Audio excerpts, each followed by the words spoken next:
Hi geliefdes, ons is weer terug op 5 Maart se woord. Soos wat ek in die vorige video met julle gedeel het, ek het 'n woord die oggend ontvang. Dit was die eerste dag van my vas, ook die dag wat Lent begin het. En normaalweg as ek so 'n woord kry, dan sal dit 'n ruk wees voordat ek weer so 'n woord kry. Maar dit is asof alles net geïntensify is hierdie week, of daai week spesifiek. En weer eens, soos julle een van die vorige video's gehoor het, oor gehoorsaamheid, omdat ek gehoorsaam was toe die Here vir my gesê het om iets te doen, al het hy eers 'n bietjie geraas, en omdat ek dit nie die eerste keer gedoen het toe ek dit moes doen nie, maar ek was gehoorsaam gewees, en as gevolg van dit, het hy my beloon toe, laat hy met my deel, dat hy vir my goed wys en vir my openbaar.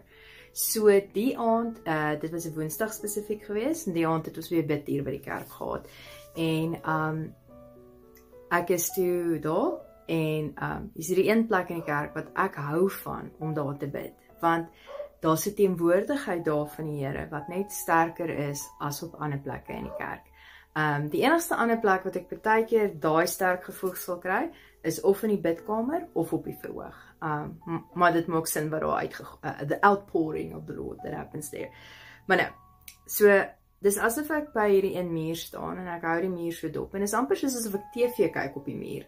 Ek is besig dit voel soos of ek besig is om 'n fliek te kyk, maar ek staan daar en ek hou die muur nou so dop.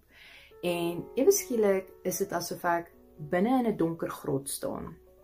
En soos wat ek voor my kyk, sit hierdie man op sy knieë, en ek sien hom van die kant af, so ek sien hom nie van agter af nie, ek sien hom nou van die kant af, so ek kan sy vorm mooi sien. Dis 'n man wat daar sit, hy's bedek met stof. Dit lyk soos 'n standbeeld wat daar sit, wat net vol stof is. En ewe skielik is dit asof ek hoor, awaken, word wakker uit jou slaap uit. En dit is asof hierdie man begin asemhaal, en sy oë maak oop, en hy is besig om op te staan, en jy hoor hy knak hier, knak daar, trek sy arm, alles kom los, so hy het seker baie lank daar gesit, en al die stof, en jy sien dat hy skit so, en al die stof kom af. En soos wat hy homself regmaak, is hy besig om uit 'n grot uit te stap, en daar's lig aan die ander kant van die grot. En soos wat hy na die lig toe stap, kan jy sien hy's besig om meer en meer te ontwaak. En toe ewe skielik is ek aan die buitekant van die grot. Nou sien ek hoe hy uit die grot uitgestap kom. En ek kan sien, dis 'n ou man, dis nie 'n jongerige ou nie, dis 'n ouer man wat sê so laat 60s, 70s rond. Miskien dalk eerder 'n bietjie nader aan 60, want dit lyk nie of hy oud en grys is, soos wat 'n mens sal verwag op daai ouderdom nie. Daar's nog steeds bietjie donker hare tussenin. Maar dit kan ook dalk wees dat daar soveel stof nog op hom is, dat jy nie eintlik die kleur so lekker kan sien nie. En hy kom uit hierdie grot uit. En nou staan ek aan die buitekant, en ek hou dit op. En ewe skielik toe ek so af na my linkerkant toe kyk, toe sien ek, maar hier is baie grotte af in hierdie ry. Dit is nie net een grot nie, dis 'n klomp grotte, en dis verskillende mans wat uit hierdie grotte uitstap. En toe kom ek agter, okay, dit is amper soos 'n heuweltjie hierso, wat baie grotte in het, en die bokant van hierdie, ek wil nie sê dis 'n heuwel of 'n koppie nie, ek weet nie eintlik hoe om dit te beskryf nie, maar dis plat aan die bokant. Dis nie so nie, dit het so 'n plat gedeelte. En ek hoor goeters in die bosse om my wat begin beweeg, maar dit is nie droë bos soos wat ons nou ken. Dis groen, dis fluweel. Dit voel regtig amper soos of die tuin van Eden hier voor met my wees, soos wat ek omdraai en kyk na alles wat mooi en groen en reg is. Maar hier waar die grot is, en waar hierdie aisle, of ek weet nie wat se woord wat ek soek nie, maar hierdie sloop op na die grotte toe is droog. Daar's nie lewe nie, dis droog. Die berg is, of die koppie of die heuweltjie is droog. Alles is droog. Daar's niks lewe daar nie. Alles is droog. En hierdie mans kom uit die bosse uit, van ander kant die heuwel af. So dit lyk eers of hulle uit die groen uitkom, maar eintlik kom hulle aan die ander kant van die heuwel af. So daar kom hulle ook van 'n droë plek af. Dis die idee wat ek gekry het. Maar toe ek hulle nou so kyk, hulle is weer jonger. Hulle lyk soos 20, 30s, jonger manne, en hulle is geklee in wapenuitrusting. Soos wat jy jou verbeelding sal gebruik het, hoe sou Dawid en sy manne gelyk het? Dit het so gelyk.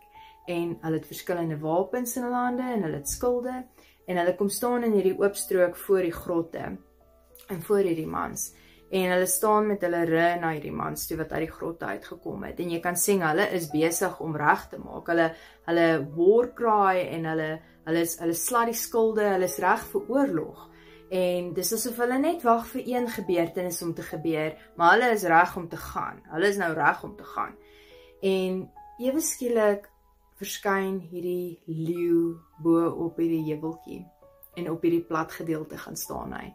En ek dink almal het seker al Lion King gesien, maar ek praat nou vir die kinderprent, die een van, ek dink was 1994 geweest, waar Mufasa mos nou daar op die klips, of nee, ek praat nou korrek, ek dink was Simba geweest, die seun mos, hier aan die einde, en hy staan nou op die klip, en hy roar vir die hele kingdom, dat hulle hom moet erken, dat hy is die koning daarso, en dis so beeld wat uitgebeeld word.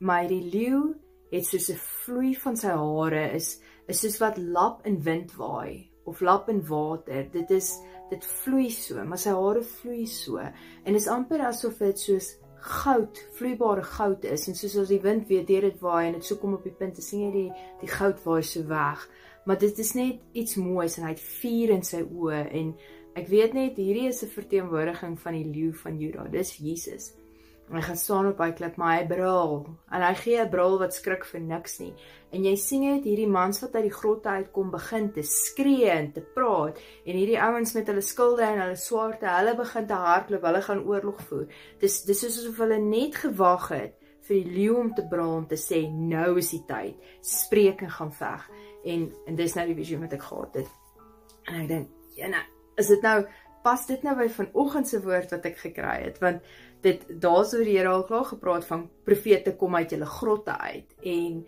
ek het al gehoor van die ouer profete praat, wat hulle sê, daar was 'n tydperk gewees, wanneer profete begin bang raak het, en hulle het in hulle grotte gaan wegkruip. Nie noodwendig dat hulle grotte het nie, ek praat nou van soos 30, 40 jaar terug, maar hulle het gaan wegkruip, hulle het gaan wegsteek wie hulle is, want hulle het bang begin raak om te spreek, en om te doen wat die Here hulle geroep het om te doen. Die druk het dalk net te veel geraak, of hulle kon net nie meer byhou met wat aangegaan het nie, of hulle het gevoel, niemand luister na hulle nie, so hoekom het hulle praat. Ons weet soos, 'n goeie voorbeeld daarvan is, Elia was so, hy het ook basies weggehardloop vir Jezebel, en vir hoe lank het die Here in die natuur vir hom gesorg, en hy het op 'n stadium ook gedink, hy is die enigste een wat oor is. Maar oké, kom ons hoor wat het die Here toe nou verder gepraat. So, na ek die visioen gesien het, toe begin ek dadelik te voel, ek my boek gaan haal, ek het nodig om te skryf. Hierdie gaan weer hier's 'n woord wat die Here wil hê ek moet skryf, ek moet net skryf. Ek moet nie dink nie, moet net skryf wat hy praat. En hierdie is die woord wat toe uitgekom het.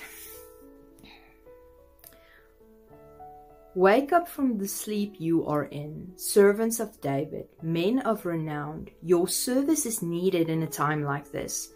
Dust off yourself, prophets of old. Wake up and heed the call of the Lord Almighty. For so long there was none worthy of your talents and mantles, but a great awakening is stirring in the east. All have their eyes on the west, but none is watching as they rise. The red dawn is awakening, and a terrible power is rising. Awaken, warriors of David, for a few can conquer many in battle.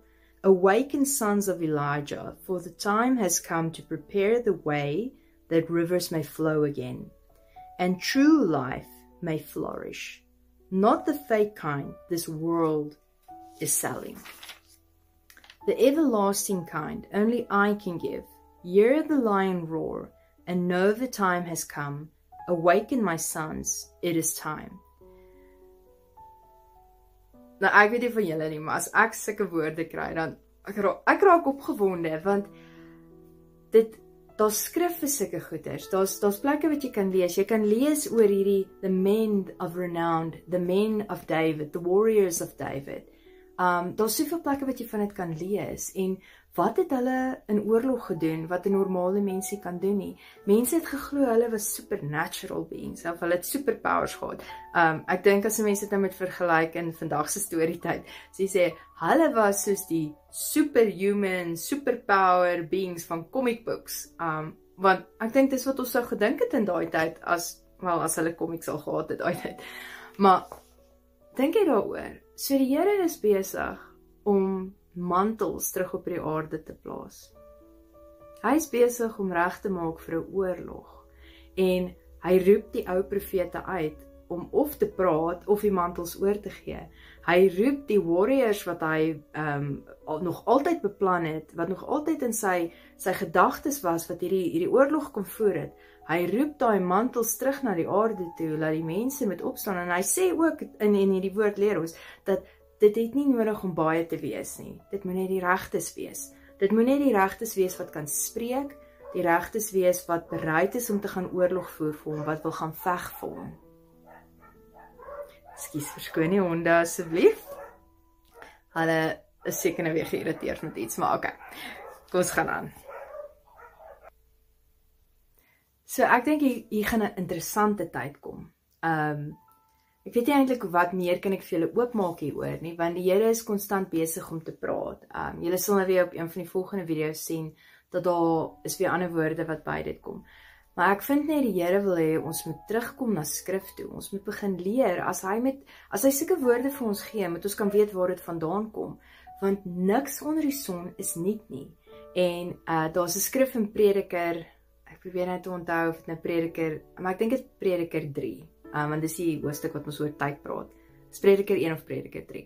Maar daar's 'n vers wat sê, dat wat ook al die Here goed vind, gebruik hy weer. Hy soek altyd in die verlede na goed wat hy van gehou het, wat gewerk het, en dan bring hy dit weer terug en hy gebruik dit weer.